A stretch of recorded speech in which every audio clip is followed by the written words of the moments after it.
do crystals have energy that you can feel? I'm HeathMD, psychoanalyst for Freudalicious Mind, and asking the question because it's very hard to tell. But I can tell you, as a psychoanalyst, we pay attention to those things that are beyond comprehension. How do we contain these kinds of things? I'm at the British Museum this week, traveling psychoanalyst with some of my best friends back here, and sensing what's around me. Because part of being human, part of understanding yourself is listening. And there's a lot of ways to pay attention to this stuff that's under the surface, stuff that's beyond comprehension. One way is the sense of awe.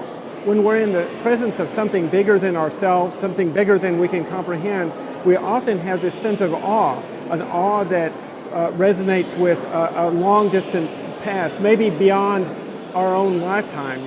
The Jungians talk about a collective unconscious.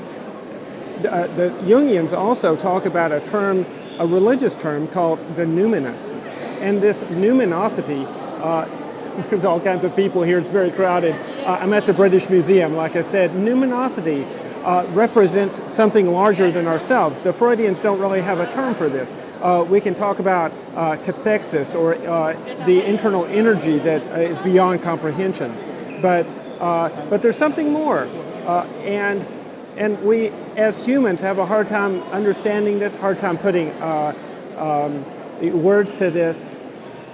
So sometimes we use the sense of awe, but the most important thing about being human, about being a psychoanalyst, about paying attention to things beyond our comprehension is listening to your body. And I'll tell you, I'm here at the British Museum and I had the weirdest sensation yesterday. I came into this room, it's led me back here actually. I came into this room and I felt something, an energy, an electricity. It's not that I believe in particular that there's an energy that I'm looking for all the time, but I do pay attention to my body. And this energy, the only other time I've ever felt this is in what's said to be a mystical place called Sedona in Arizona in the United States. In Arizona, there are these things called the vortices. They say that these are spots where energy comes up from nature or from something greater, and you can feel this stuff. I don't know if I can feel it or not, but I do know that 20, 30 years ago when I was in Sedona, I went to these places not really believing that I was going to feel anything, and I felt something. It was it was hot and humid and all that stuff, but there was something more, and I had never felt that before until my visit here to the British Museum. And in fact, this very room, this is the room where the ancient Egyptian and Assyrian antiquities are held.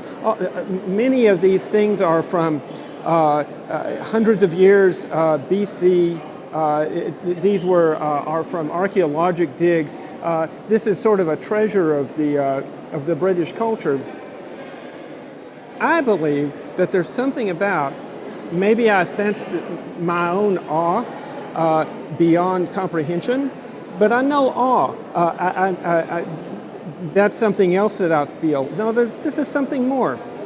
And so this sense of awe, this sense of something more that I felt in this room, I hadn't felt for 20 years, and all of a sudden it overcame me. I wasn't looking for it.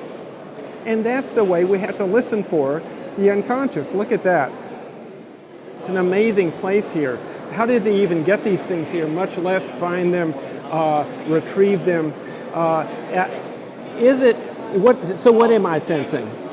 Am I sensing the enormous energy that went into finding these antiquities? Am I sensing something spiritual that the initial creators of these things put into it? There's also all kinds of things here, mummies, all kinds of antiquities.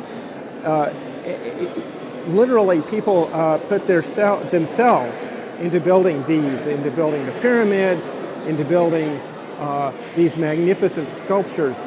So I think the energy that I felt was this. And that's what my lesson, and that's what I'm talking about today. Listen inside, because there's an energy that you can pick up on, whether it's love among people, whether it's something greater than yourself spiritually, to listen inside to your body, to your sense of emotion, is crucial to understanding what's unconscious and what can bubble up under the surface. I'm HeathMD. Thanks for listening. Subscribe to me on YouTube. I'll see you next time.